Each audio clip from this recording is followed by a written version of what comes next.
En marzo de 2003, las fuerzas estadounidenses invadieron Irak, prometiendo destruir las armas de destrucción masiva iraquíes y acabar con el régimen dictatorial de Saddam Hussein.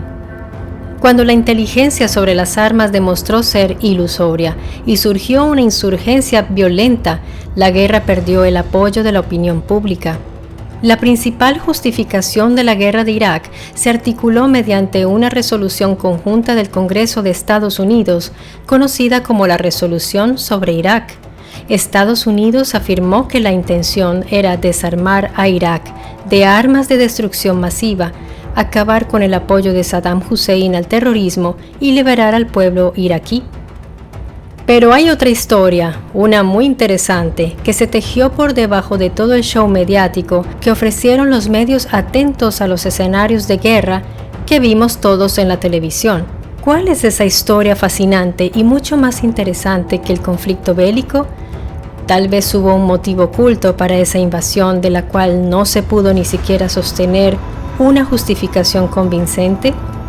Si quieres ocultar algo, nada mejor que un evento que levante mucha arena y no permita ver lo que se mueve debajo. El hoy llamado Irak es un país que se forjó nada menos que en la cuna de la civilización humana, la antigua Mesopotamia. Y para ser más precisos, allí se encontraba la ciudad sumeria más importante, Uruk.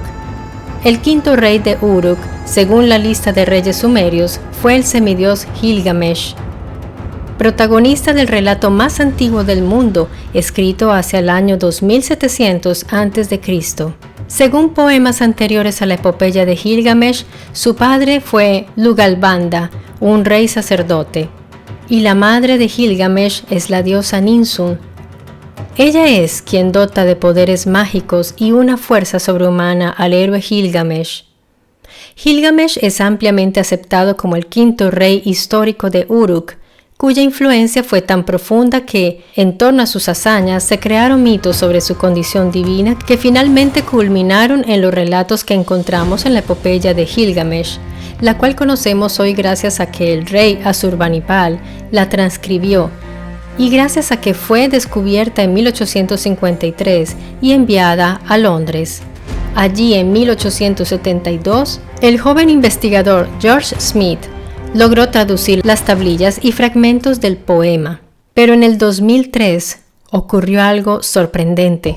Una expedición dirigida por alemanes informó que había descubierto lo que se creía que era toda la ciudad de Uruk, incluido el último lugar de descanso de su famoso rey, donde habría estado rodeada por las aguas del Éufrates antes de que el río cambiara su curso. No quiero afirmar con rotundidad que se trate de la tumba de Gilgamesh, pero se parece mucho a la descrita en la epopeya, declaró Jörg Fassbinder del Departamento Bávaro de Monumentos Históricos de Múnich.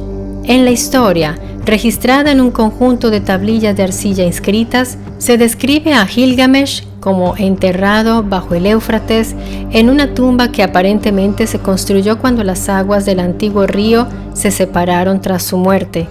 La estructura que fue encontrada por la Comisión Alemana en el 2003 podría interpretarse como una tumba, pero las cosas extrañas alrededor de este importante hallazgo dan mucho que pensar. La prensa comenzó a difundir la noticia de que posiblemente los restos del rey Gilgamesh se encontraban allí. De un momento a otro, las noticias fueron mermando y no se volvió a escribir una sola línea al respecto. De hecho, me costó mucho trabajo encontrar las noticias y algunas ya ni siquiera estaban disponibles cuando pretendía regresar a las páginas. La muerte de Gilgamesh era un hoyo negro en la historia, hasta que recientemente se descubrieron centenares de tablas sumerias y una de ellas, traducidas por el italiano profesor académico Giovanni Pettinato, quien al regresar de Irak pudo anunciar cómo murió Gilgamesh. Estaba escrito que, después de haber tenido un sueño en el cual le revelaban a Gilgamesh la imposibilidad de conquistar la inmortalidad, el rey hizo construir por los mejores arquitectos una tumba en piedra con el techo de oro sobre el lecho del río Éufrates, después de que las aguas se habían secado. Luego Gilgamesh llamó a toda su corte a seguirlo al interior de la tumba. El rey, su esposa, los hijos y todos los dignatarios entraron a la tumba, enterrándose vivos.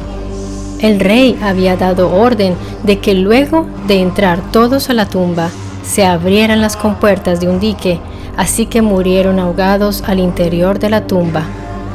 La descripción del lugar y de la tumba coinciden con el hallazgo, así que fue un gran evento, pero al parecer no se encuentran más informes al respecto.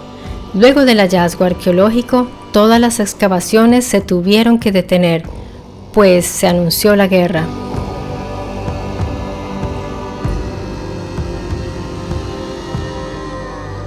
Hubo varias teorías que trataron de explicar esa guerra, la cual duró casi 9 años. Por ejemplo, el interés por el petróleo, el ataque terrorista del 9/11, las posibles armas de destrucción masiva o crearle un lugar estratégico a los recursos militares americanos para luchar contra la amenaza de los radicales. Pero a todas estas teorías se adjuntó una muy interesante. El autor y conferencista Steve Quayle relató ante un medio que el primer lugar donde se dirigieron las tropas norteamericanas fue el Museo de Irak. Un informe, el cual añadiré en la descripción, indica que el saqueo al museo fue planeado unos 6 meses antes de la invasión de Irak. Los altos mandos militares estadounidenses se habían reunido con el presidente Bush. El tema Top Secret, los tesoros del país, la cuna de la civilización. Entre los asistentes, los representantes de algunos billonarios estadounidenses, los más destacados coleccionistas de arte, miembros del gobierno, altos mandos militares, secretario de Defensa Rumsfeld, Jim Baker III, Colin Powell y por último máximos representantes de Fellowship Foundation, los cristianos fundamentalistas extremistas con su versión particular de la historia de la humanidad.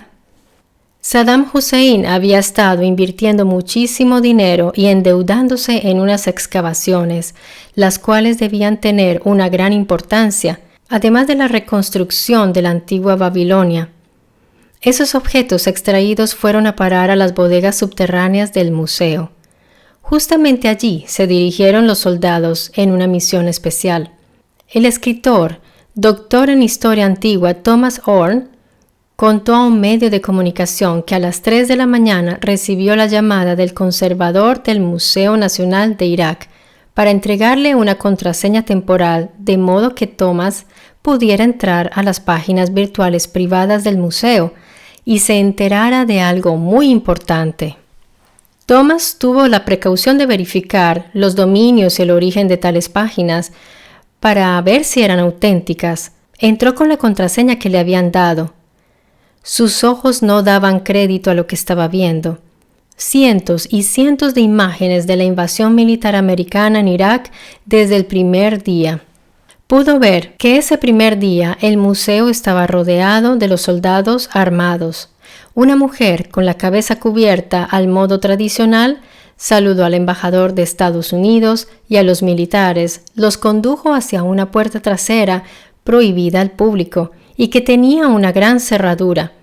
También había muchos iraquíes que parecían no entender muy bien qué estaba sucediendo. Los condujo a todos por una escalera muy empinada hacia el área subterránea del museo. Había una habitación enorme, llena de objetos, reliquias y tesoros antiguos, la cual Tom describió como algo estilo Indiana Jones. Dentro había muchas cajas de madera, las cuales empezaron a abrir.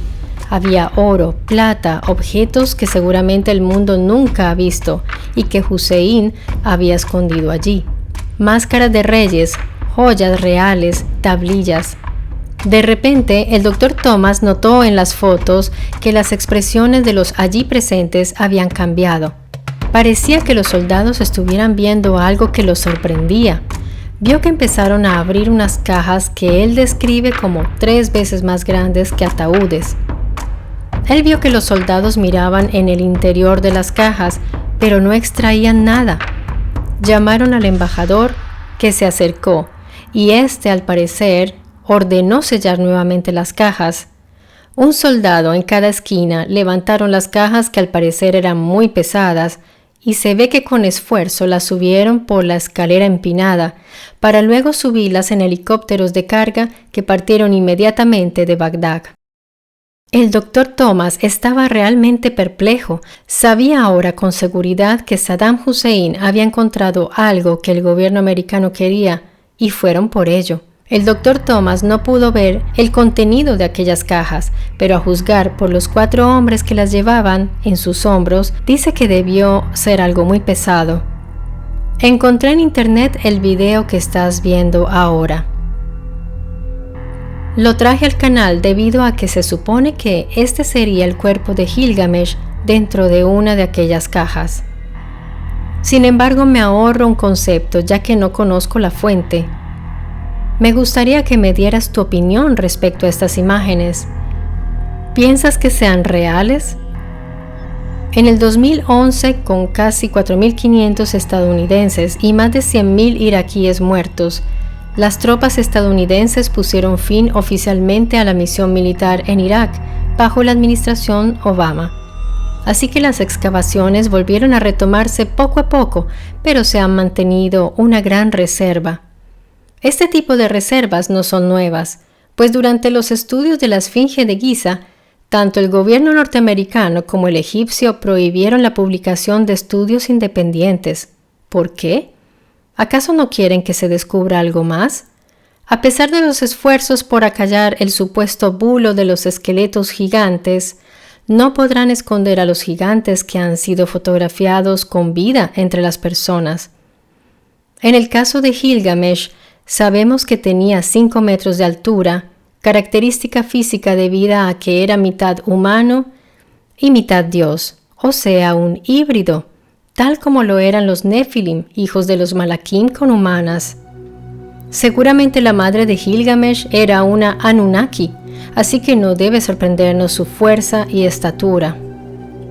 La existencia de los gigantes está más que documentada en la piedra, en esas imposibles construcciones que los arqueólogos tratan de explicar, pero que no pueden replicar, ya que son megalíticas y algunas en lugares empinados muy altos. También encontramos muchas referencias de los gigantes en libros antiguos como la Biblia. En la prehistoria hubo gigantes en las especies y de eso tenemos gran testimonio.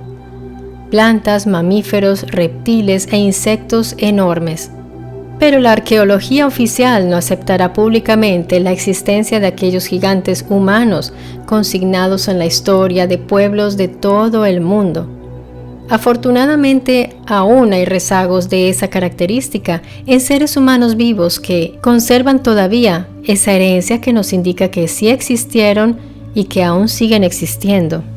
Seguirán negando que el Smithsonian haya destruido esqueletos gigantes o que el Museo de Malta haya escondido los cráneos alargados o que de los museos se pierden piezas que son de gran valor testimonial, que existe un mercado negro de piezas robadas circulando y que no nos dejan ver y saber todo lo que ellos sí ven y saben. Pero si Göbekli Tepe surgió de la tierra para hablar, si el Éufrates se secó para hablar y si siguen surgiendo pedazos importantes de nuestra historia, no podrán ocultar por mucho tiempo los descubrimientos. El Dr. Thomas cree que en esa tumba había un objeto muy importante, una pieza tecnológica relevante para la nación que la pueda poseer. No es extraño, sabemos que los líderes mundiales ya se han interesado en el pasado por objetos de poder de los antepasados. Thomas habla de una llave que abriría una puerta, un portal, pero si la encuentran, seguramente no nos lo van a decir.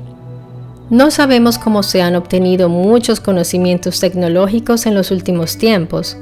Calcula, por ejemplo, el paso del teléfono clásico al celular y el salto a Internet. ¿En cuánto tiempo se dio? Son cosas que hacen pensar, ¿verdad? Y no olvides regresar aquí a mi Story Channel por lo cual es importante que te suscribas al canal para mantenerte informado y además activa la campanita para que te puedan notificar cuando sacaré un nuevo video aquí en el canal. Yo te mando un abrazo enorme, muchas gracias por haber visto el video y aquí nos vemos muy pronto en mi Story Channel con más historias y más misterios.